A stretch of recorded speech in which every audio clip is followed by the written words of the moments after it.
Thank you for tuning in to Beacon Marketing's Weekly 5 things you know about marketing this week. My name is Roger Gallegos. I am the founder and CEO of Beacon Marketing.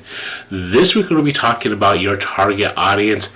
Specifically, we're going to focus on their pain points and how you can better understand what those pain points are. This is a very important topic because understanding your target audience's pain points is sort of your way in to getting them to pay attention to you, them getting to begin to know and trust you, and then ultimately becoming fans of your content, fans of your business, and then customers, and then repeat customers.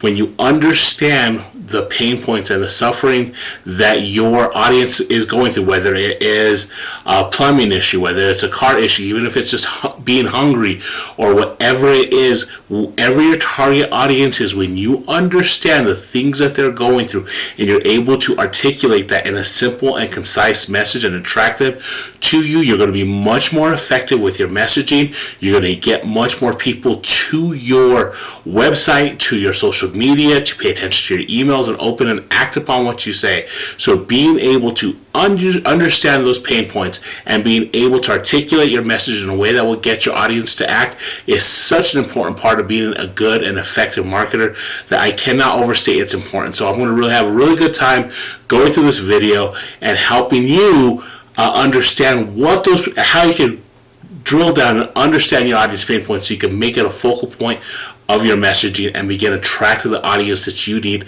to grow your business. So without further ado, let's jump right into it. So the first thing we'll say is you want to conduct some research. You want to look at keywords and even look at what your competitors are doing. You want to understand kind of the rules of engagement, like who are you trying to target, what keywords are they searching for. Those keywords, the things that they're looking for, will give you an insight because they go to Google or they go to Facebook or they go to Yahoo if they still use Yahoo. They go to those places to search for their problems, to search for questions. And so if you could frame your content, if you could frame your messaging to either answer those questions or use those keywords that are in there, then your content's going to come up. They're going to be attracted to it because they see that you are going to that you are talking, you're on the same plane, you're on the same level as them.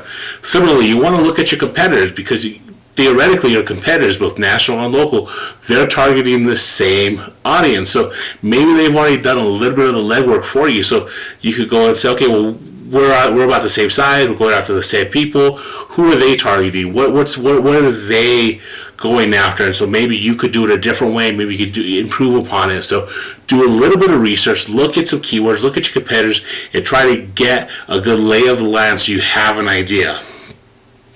The next thing is go directly to the source. Ask your customers. There's several different ways you could do this. You could send emails to your email list to conduct a survey.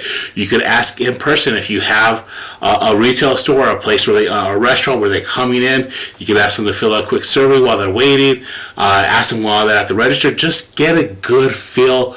That helps you get a good feel for what their problems are, what they're experiencing.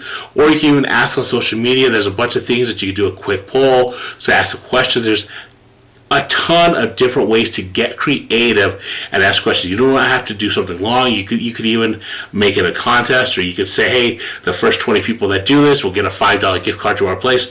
Whatever it is, just so you get some more information. So if you're looking for a good way to get it from the source, go to your customers.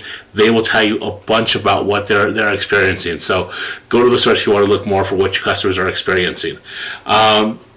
The next is actually listen to it when you don't ask.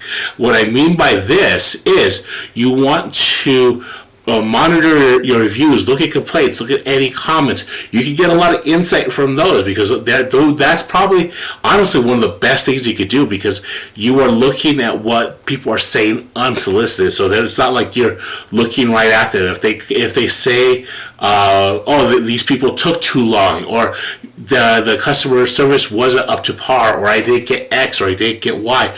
Those are things that they were expecting and that were not met. And that you don't even have to just look at your stuff. Look at your competitors. Look at other industries to see what people want. A lot of times it's customer service, it's convenience. So if you could improve upon those and put those things in your messaging, it's all about differentiation. So if you could find ways to say, hey, we do this a little bit better, we offer this that our competitors don't, you stand out and you have a greater chance of compelling them towards you. So listen to them when they speak, not just when you ask them, but when they give you unsolicited comments, unsolicited complaints, or unsolicited reviews. You want to understand what those are and what they're saying, so you can frame your messaging around that. Second is look at what you're actually selling. This is an underrated part of what people don't do a lot of. If you have an array of services or array of products, whatever it may be, or a menu of food and items, look at what you sell the most of.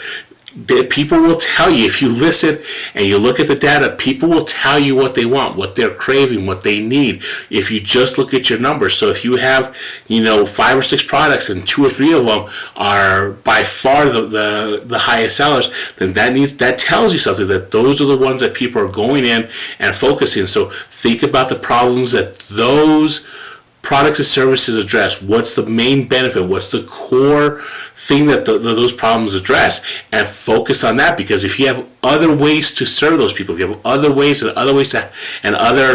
products or services that can help or take it to the next level, you want to promote those. You want to find a way to draw your customers' attention to those products and services.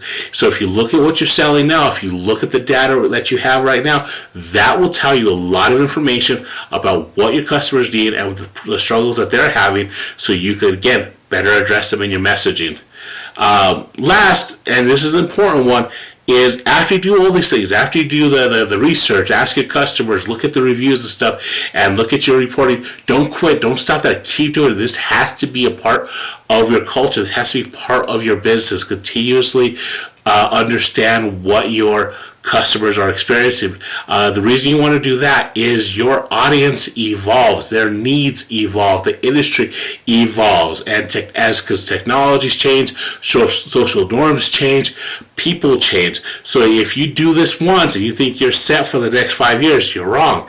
Because as the competition gets more fierce, as technology evolves, that cycle is going to get shorter and shorter in terms of people's needs and desires. So you may want to do this 2 or 3 times a year to really understand your audience. You don't have to do it like every single day, because that gets taxing. Your customers don't want to have a survey done. But doing it once or twice a year, that's great. I would recommend twice a year, to do a survey to understand what your messaging is, and you could do that as you update your social media platforms and your other marketing channels. Make that part of your culture so you understand and you're always staying in tune. The companies that are able to stay in tune with their customers, to always anticipate their needs, to understand what's right around the corner, those are the ones that are successful for the long term. Those are the ones that continuously grow with their clients. The ones that fail are the ones that think they have the problem solved, and I know what my customers want, but they don't evolve with the customers, and then so the customers go with new companies or new organizations that they see as more viable, as the ones that address their needs that are happening as they change and evolve. So you always want to stay on top of that curve.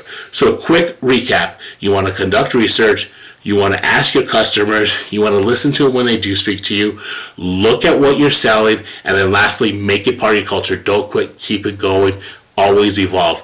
So that's it for understanding your customers' pain points.